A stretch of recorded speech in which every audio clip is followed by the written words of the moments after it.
జనసేన అధిపతి గెలుపు కోసం ఎంతో మంది రంగంలోకి దిగి అదే పనిగా కష్టపడుతున్నారు. జాతీయ రాష్ట్ర స్థాయి నేతలతో పాటు సినీ రంగ ప్రముఖులు కూడా చాలా శ్రమ పడుతున్నట్లు కనిపిస్తుంది. అసలు జనసేన పెట్టాక 2019లో చేసిన స్థానాలు కూడా గెలవలేకపోయిన పవన్ కళ్యాణ్ గత 5 ఏళ్లుగా జనంలో తిరుగుతూ ఉన్నా తాను పోటీ చేయదలుచుకున్న సీటు విషయంలో ఊగిసలాడుతూనే ఉన్నారు. అసలు పార్టీకి అన్ని స్థానాల్లో పట్టు సంపాదించలేకపోయారు. చివరికి తనకు పట్టున్న కొన్ని స్థానాలలో అయినా గెలిస్తే గెలుపు శాతం 0 నుంచి బాగా పెరిగిందన్న సంకేతం ప్రజల్లోకి వెళుతుందనే నిర్ణయానికి వచ్చారు. ఏపీలో బలంగా ఉన్న వైసీపీని ఎదుర్కోవాలంటే ప్రభుత్వ వ్యతిరేక ఓటు చీలనివ్వకూడదనే నినాదంతో టీడీపీతో జతకట్టారు. అంటే జనసేన పోటీ చేసే స్థానాలలో టీడీపీ మద్దతు కూడా ఉంటే గెలుపు సులభం అవుతుందని స్కెచ్ వేశారు. అదే ప్రకారం వ్యవహారం నడుస్తోంది. అంటే జనసేన గెలుపునకు చంద్రబాబు టీడీపీ క్యాడర్ కూడా ఒక పిల్లర్ కానుందని భావించాలి.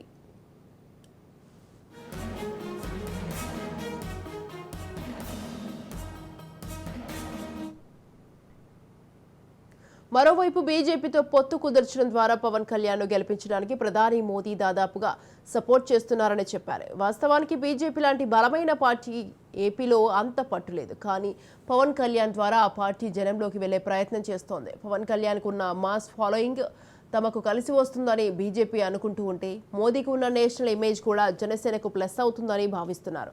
ఏది ఏమైతేనేం పవన్ కళ్యాణ్ గెలుపునకు బీజేపీ కూడా సహకరిస్తోంది. మొన్నటికి మొన్న ఏపీ పర్యటనకు వచ్చిన పవన్ కళ్యాణ్ ప్రధాని మోదీకి స్వాగతం పలకడమే గాక ఆయనకు పాదాభివందనం చేశారు.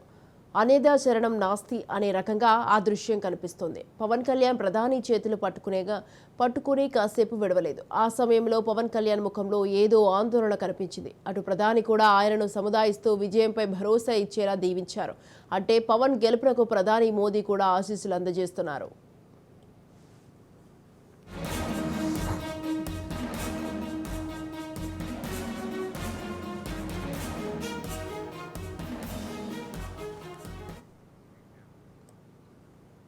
మెగాస్టార్ చిరంజీవి తన తమ్ముడి గెలుపు కోసం ప్రచారం చేస్తారా, అండగా నిలబడతారా అనే చర్చ మధ్య చిరు కూడా ఒక వీడియో సందేశం రిలీజ్ చేయడం ద్వారా పవన్ కు మద్దతు పలికారు.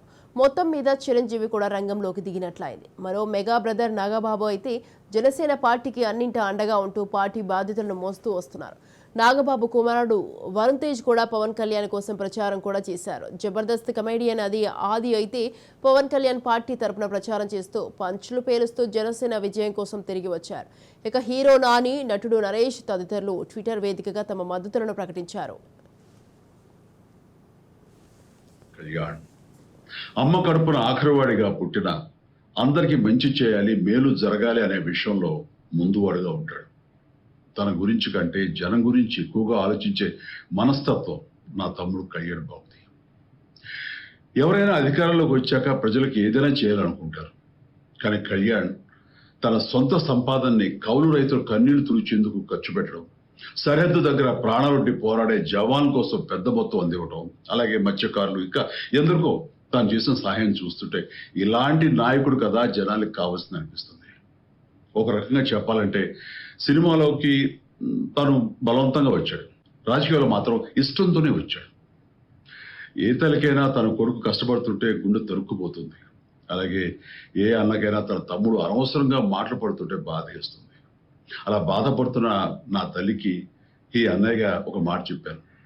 నీ కొడుకు ఎంతో మంది తల్లుల కోసం, వాళ్ళ బిడ్డల భవిష్యత్తు కోసం చేసే యుద్ధం అమ్మా ఇది. మన బాధ కంటే అది ఎంతో గొప్పది అన్నాను. అన్యాయాన్ని ఎదిరించకుండా మౌనంగా ఉండే మంచివాళ్ల వల్లనే ప్రజాస్వామ్యం మరింత నష్టం అని నమ్మి జనం కోసం జన సైనికుడు అయ్యాడు. తాను బలంగా నమ్మిన సిద్ధాంతం కోసం తన జీవితం రాజకీయాల్లోకి అంకితం చేసిన శక్తిశాలి పవన్ కళ్యాణ్. ప్రజల కోసం, రాష్ట్ర భవిష్యత్తు కోసం ఆ శక్తిని వినియోగించాలి అంటే చట్టసభలో అతని గొంతు మనం వినాలి. జనమే జయం నమ్మే జనసేనాని ఏమి చేయగలడో చూడాలంటే మీరు పిఠాపురం ప్రజలు కళ్యాణ్ని గెలిపించాలి. మీకు సేవకుడుగా, సైనికుడుగా అండగా నిలబడతాడు. మీకోసం ఏమైనా సరే కలబడతాడు. మీ కళ నిజం చేస్తాడు. పిఠాపురం వాస్తవ్యులకు మీ చిరంజీవి విన్నపం, గాజు గ్లాసు గుర్తుకి మీ ఓటు వేసి పవన్ కళ్యాణ్ని గెలిపించండి.